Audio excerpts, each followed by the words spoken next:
the Trillion Trees podcast hosted by Saad allahwala. Join the movement. 1 trillion trees by 2030. Tune in for inspiring stories, groundbreaking ideas, and real solutions to tackle climate change. Listen to it. Watch every Saturday, 4 p.m. Make an impact now. I think cook stoves should be before even people deploy solar panels to households. I think that was wonderful. And it's crazy to see that such projects were deployed somewhere a decade before it got to another country altogether. Even though the world is so connected now, we have direct flights from one country to another, but we can't transfer the idea of a cook stove or something like that among countries. And there's so many countries still that don't have rocket stoves. I think it makes a whole lot of a difference in the kitchen. The emissions that of harmful gases, if you're not using an improved cook stove or a clean cook stove, it's quite massive. And I think there's an opportunity really, as you say, for these households using 3 stones to adopt an improved, Absolutely. improved version. Yeah. Well, yeah. So let's get into that first. In the energy space, in the solar energy space with pay as you go, you guys started that about 8 years ago? Impacting probably around 300,000 people in Kenya.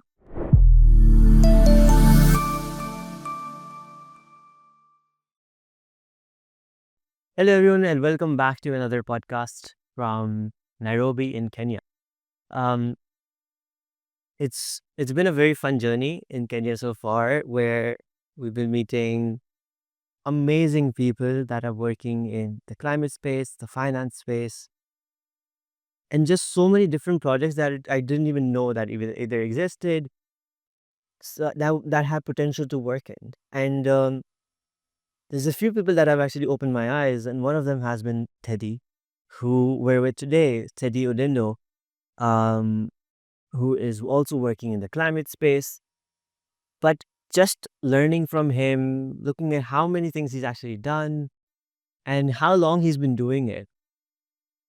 First of all, I'm really thankful for you to give me time for everything. Really, it's really an honor. And I'm really excited to learn so much more from you. This is only our first meeting, and I think it's 2 hours ago we met. And you're already on a podcast. It really does tell how impressive he is. And the kind of work he's been doing for a while. Again, it's really inspiring for me personally.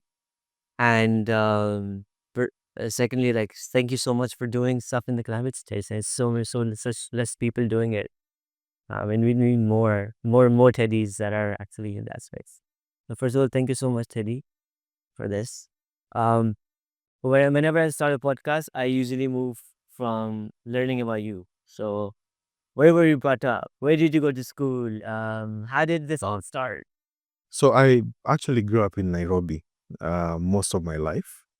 From a very young age, I went to school in Nairobi in my early years, and then later on moved to Western Kenya, where I finished my secondary school, and then came back to Nairobi for university.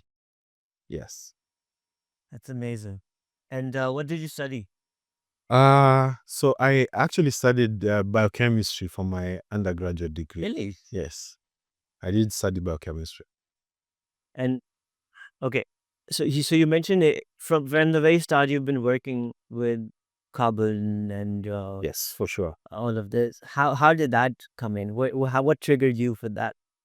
So I think maybe in my third year in uni, I had a few friends who were actually doing environmental science, and I think I just got an interest to learn more about what they were doing and how it related to the environment, and it triggered something in me. I started having an interest that I couldn't really um, I couldn't really really reconcile.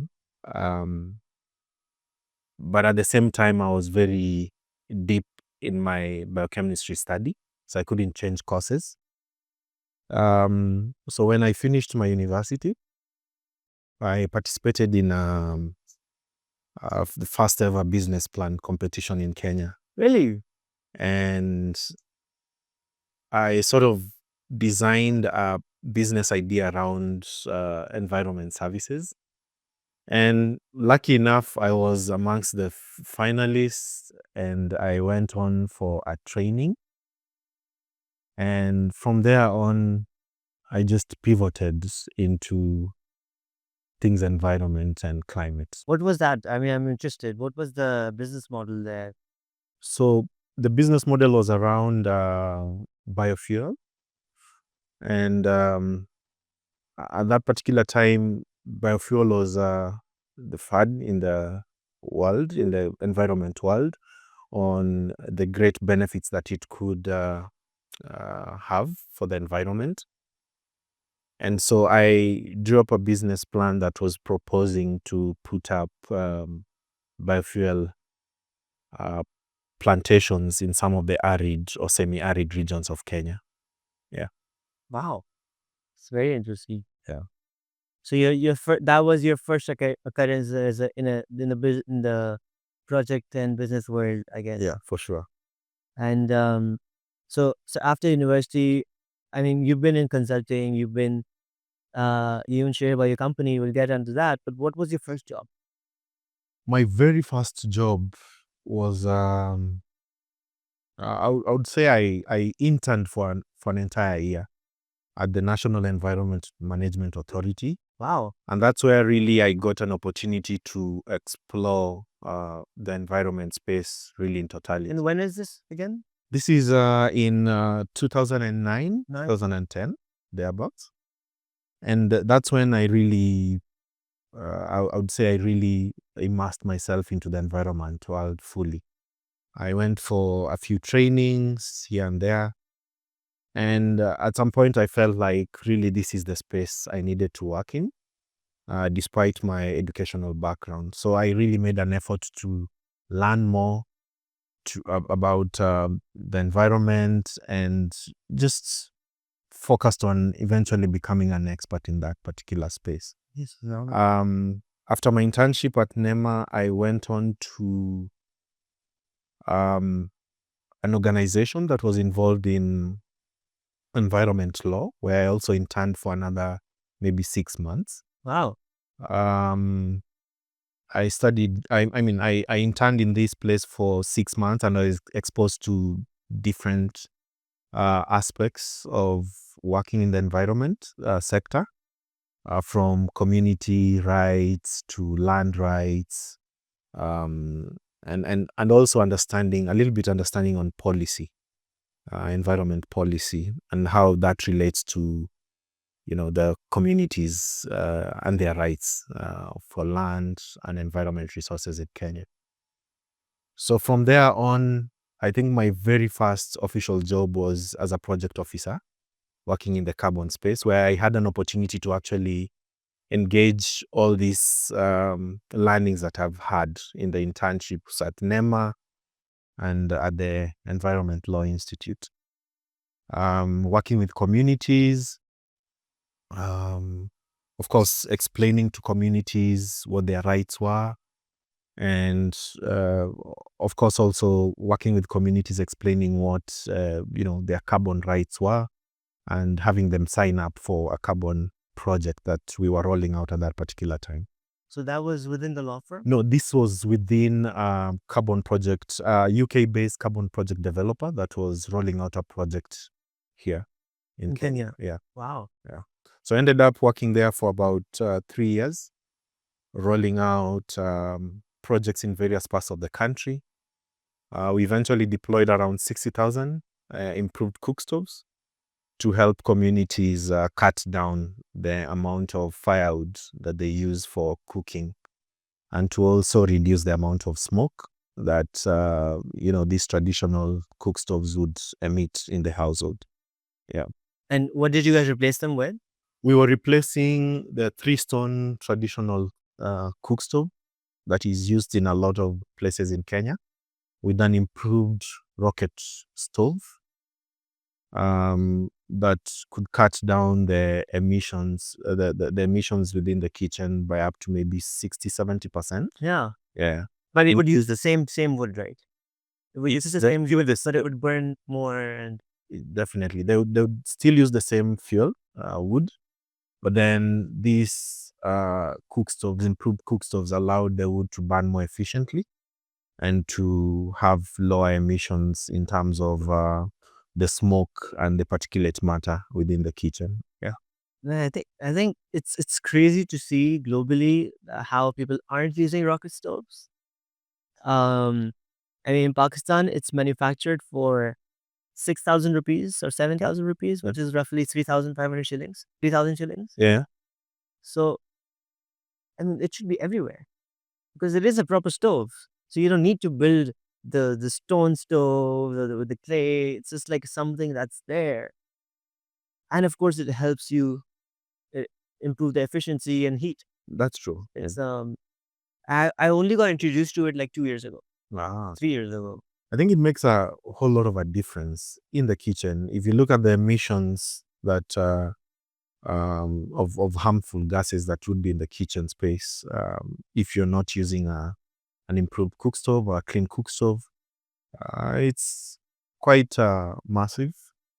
And I think there's an opportunity, really, as you say, for these households using three stones to adopt an improved, Absolutely. Absolutely. improved version. Yeah.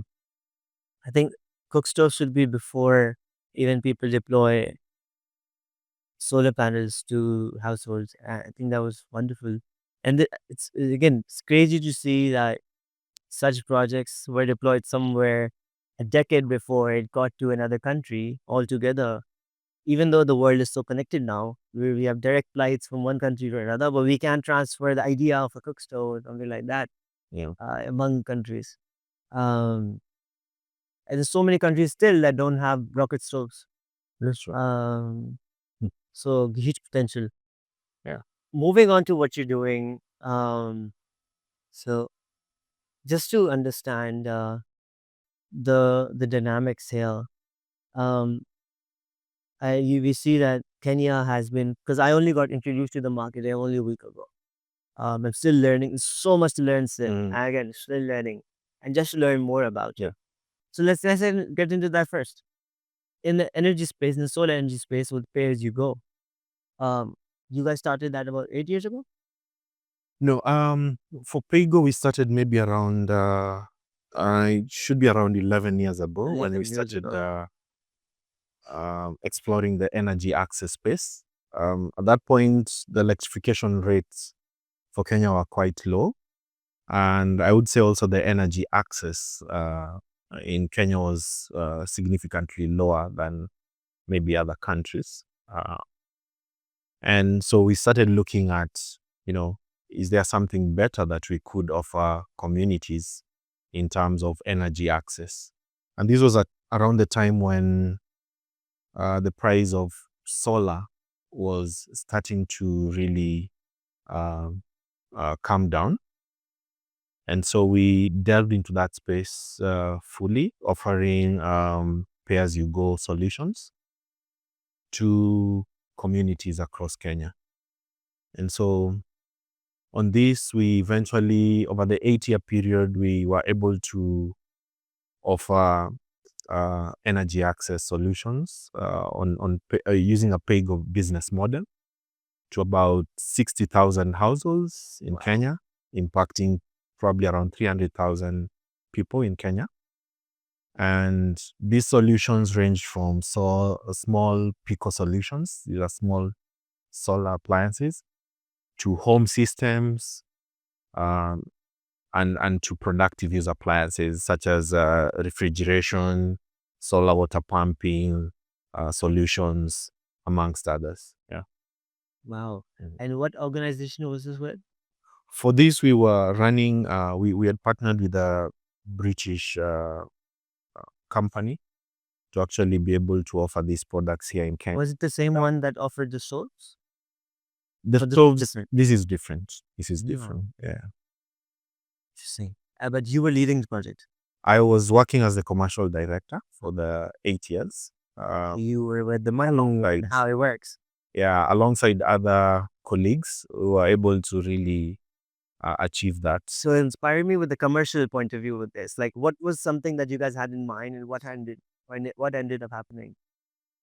So I think with the pay-go business model being fairly new at that particular time, we were testing out different payment models, customers, and I wouldn't say we were really able to find the right one because, being that we are serving the base of the pyramid populations who are mostly unbanked, we had banked on actually better repayment uh, um, better repayment rates by customers, but that did not turn out to be the case. We actually had higher default rates for solar lighting products because what we realized is that customers would be willing to forgo light when their cash flow is not really right. But we had a very different experience with productive use appliances, where these appliances that would generate an income for the client, and with this we saw better repayments, So such as the freezer, or such as freezers, such as solar water pumps, and even baba kits. We were selling solar baba kits that we barber kit.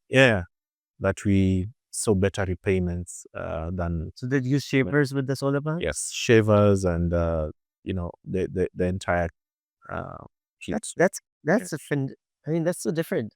So barber kits. I mean, that really tells you that you can use. We don't use it yet, but we could like literally make kits out of different kind of business models separately. And those are pretty common for sure. Yeah. And what kind of projects were you doing in such countries? So for Burundi, DRC, I was basically supporting carbon project developer to establish the baseline in these particular countries for a carbon project. And the work mostly involved establishing if, what is a primary source of fuel for lighting, for cooking. And having established this, then, could form a basis for a carbon project or not. Yeah. What I get to see from the discussion we're having and what we had so far is that the baseline necessities that we usually have everywhere, and the supply for that is very different in Africa and the rest of the world. Yep. Not just rest of the world. I mean, there's worse regions, but let's say more developed countries. And while that might be a problem or a downfall for one country, it's of course an opportunity for more businesses that step into and to see how you can actually fix the basic necessities with a creative idea of how companies like Mcopa and such as yours actually changed the energy penetration from 38% to 40% to up to 80%, right? Yeah. In how long? 8 years? Probably around 10 years. Let's say 10 years. And the government would not be able to do that. Yeah, for sure. I think there are bottlenecks on how much the government can actually do in terms of creating the infrastructure that could ensure that, for instance, everyone has energy access. It's expensive, it's technically challenging, and for that reason, I think there is room for the private sector to play. And that's exactly what happened with companies like Sun King, Mcopa, D-Light coming into the space, amongst other pay-go service providers. And we're able to provide energy access to up to the lowest level of the community, because with the private capital coming in, companies were able to really put boots on the ground to ensure that there is no region in Kenya that cannot be reached, actually. Yeah. So now you're working in the carbon market. We see that globally there's an enormous amount of capital that's getting poured into this industry due to compliance checks in different countries. And while yes, this is a problem for them, it's an opportunity for others, For sure. which I feel like companies in this region and other developing regions are taking benefit of. Uh, for you personally, or like in your circle, what do you see is like the most effective solution that we can bring up that would, of course, improve the social living lifestyles within such regions as Kenya or Tanzania or Uganda and so on and so forth, moving down and a bit north to Sudan and all those countries. Um, yeah, so again, that would be my question, that with so much capital and with you, again, having experiences in different industries that you have tested out, some have failed, some have succeeded, but all of them have had positive effects for social point of views. And now with the carbon market being so huge, what's like a business model that could work, or what's something that could channelize something that could, of course, then push for something else? Yeah, I think for me is just effective flow of carbon finance to where it's needed most, and that's where we've mentioned some of the countries in this region. I think barely 5% of carbon finance is actually making it to the people who need it the most. 5%, barely 5%. So I think how I would approach it is just to ensure that that flow is a bit more can be tracked better, and also that we can actually enhance that capital flow from developed countries to developing countries like Kenya. If I ask you, what's stopping that 5% or barely 5%, 4 to 5% to growing to 50%? What is needed in that space? Is that more data? Is that more shenanigans? Is that more marketing? What is needed? I think it just translates to more transparency in how these flows happen, because currently, even through the carbon markets, I wouldn't say the carbon credits generated in developing countries like Kenya actually, you know, are actually bought at the price that they ought to be bought at. I think these credits have much higher value than what they eventually end up getting in terms of carbon finance flows. So I think for me, the approach would be to have more transparency in how that flows. And that is starting to become reality with some of the moves that different companies are making within the carbon space to try and make these projects more transparent in how they operate, and ensuring that financial flows actually get to the people who need it the most, which in most instances would be the communities that are actually generating these carbon credits. Yeah. That is amazing.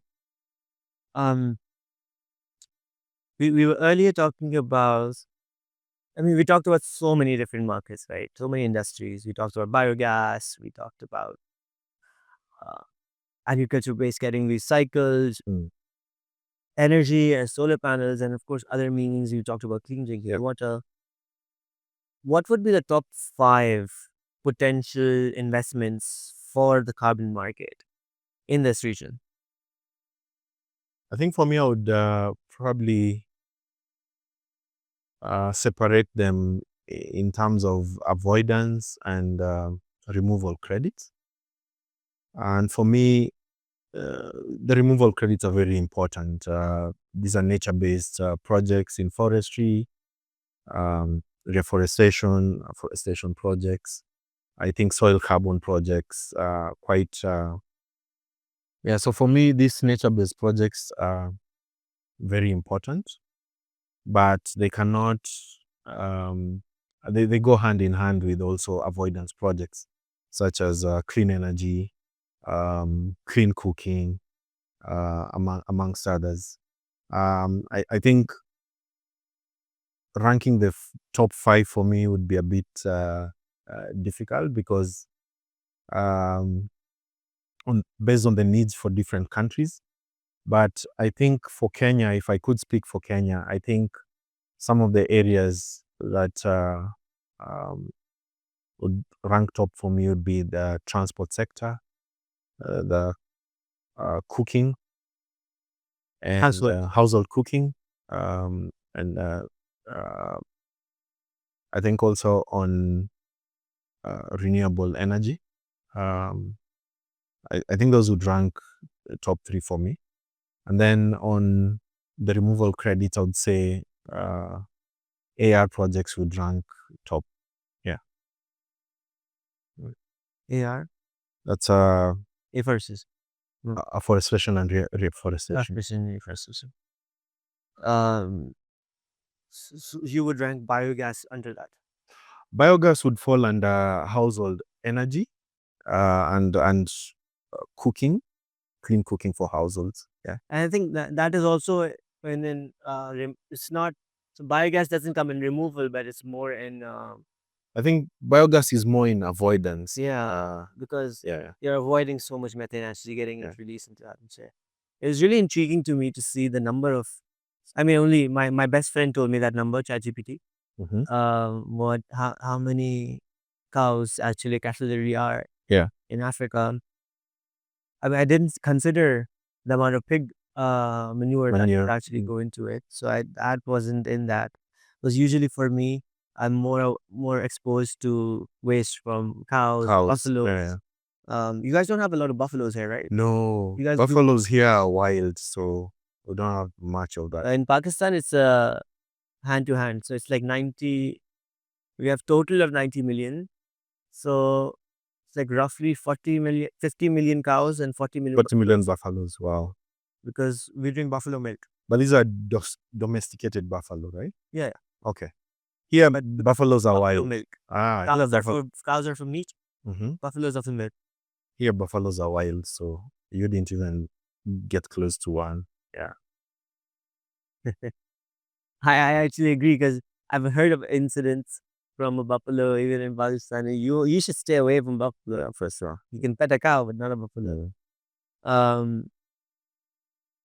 But the amount of manure that's coming out of them in 90, a fun stat about Pakistan is that the amount of methane that we actually release into the atmosphere, it's literally the same amount of LPG in burning capacity. Wow. That we're importing for $7 billion annually. Wow, that's huge. So the amount of methane we can actually produce for a few $1 billion worth of investment, we avoid $7 billion export out of Pakistan.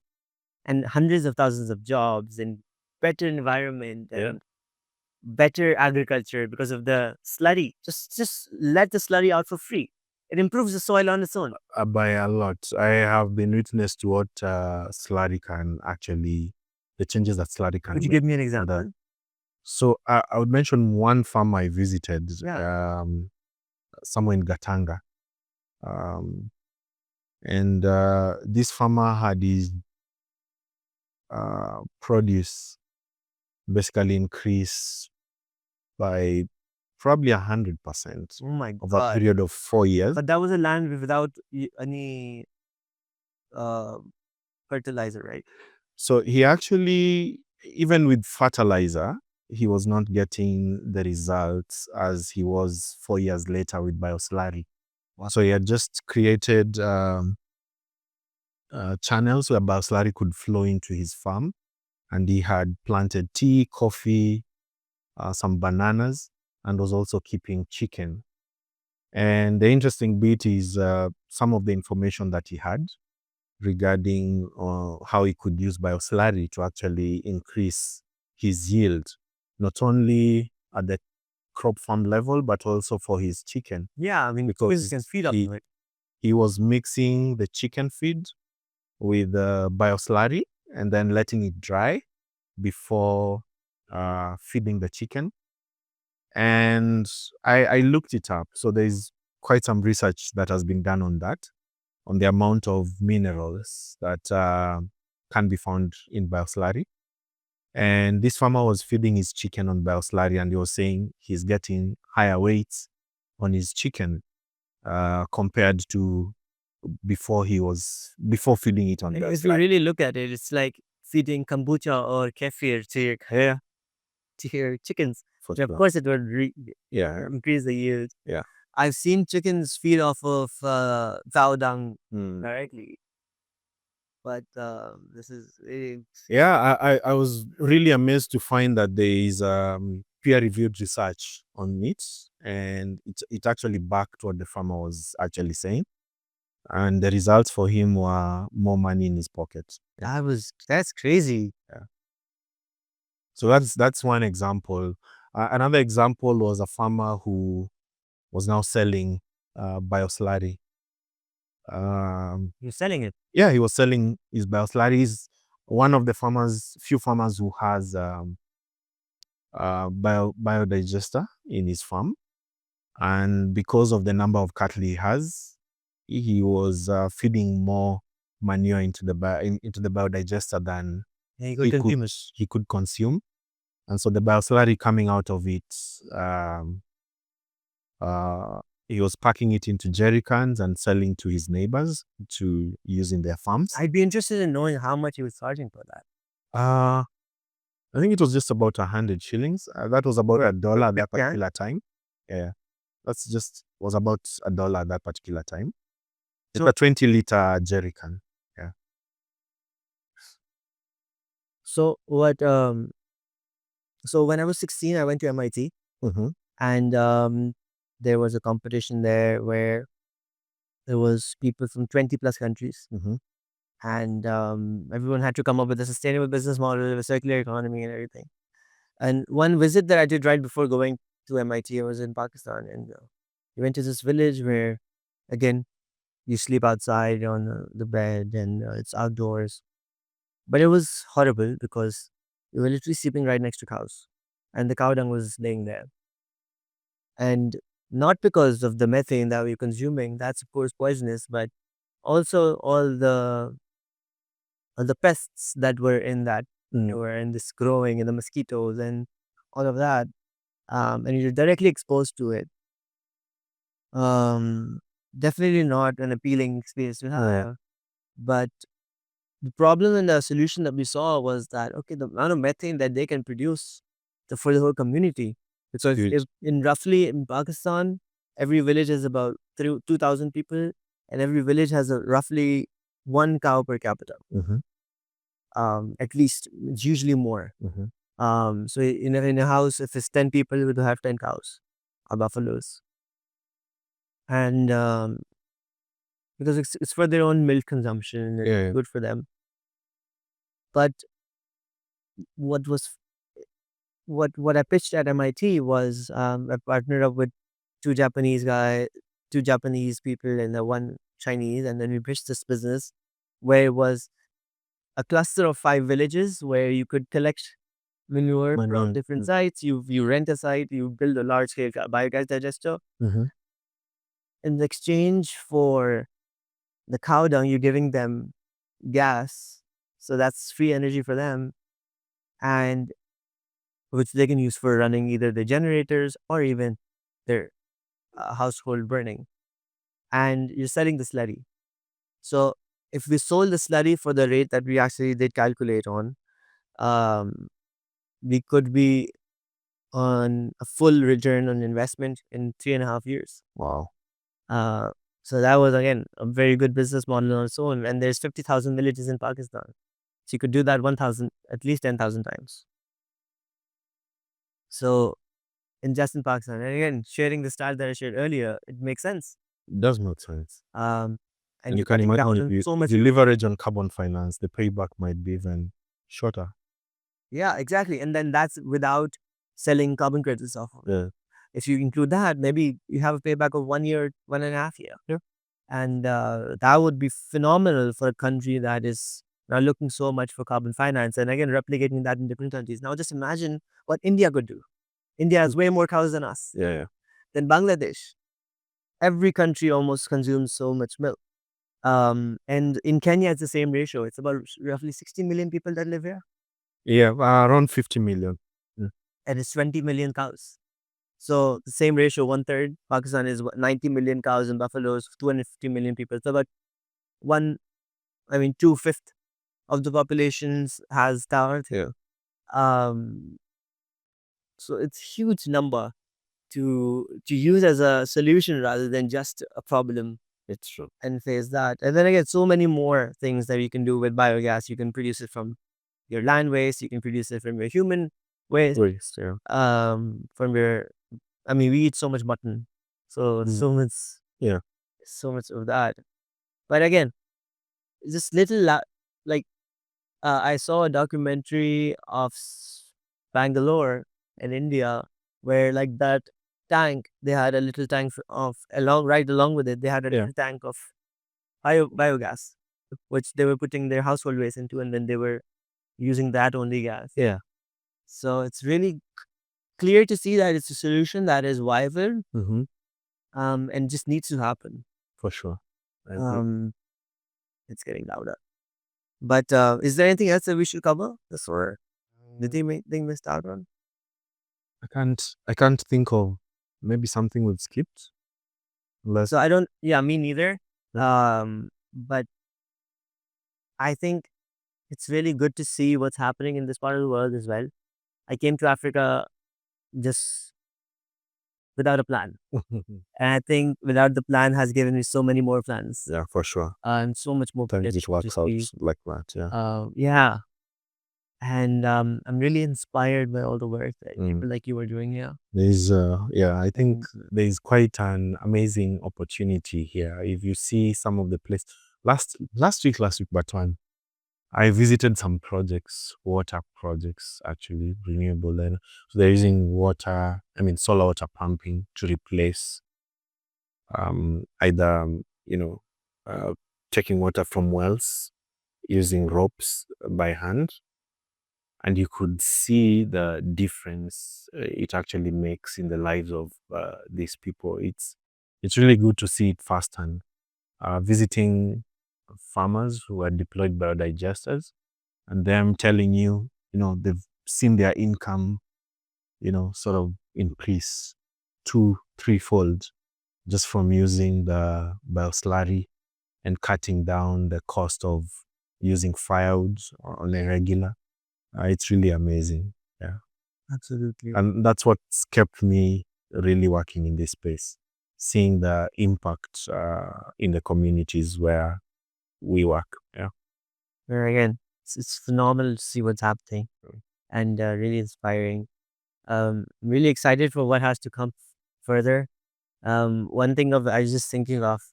Um, so funny thing again, I give example of Pakistan so much because again I'm aware of the market. But one funny thing about Pakistan is that Pakistan is surplus of electricity Mm-hmm. with the production in the country, but we've run out of natural gas within the country, so we import. Mm-hmm. And because there's a policy that regulates gas, because we have pipelines for gas, and it's everywhere. It's even in the villages. Mm-hmm.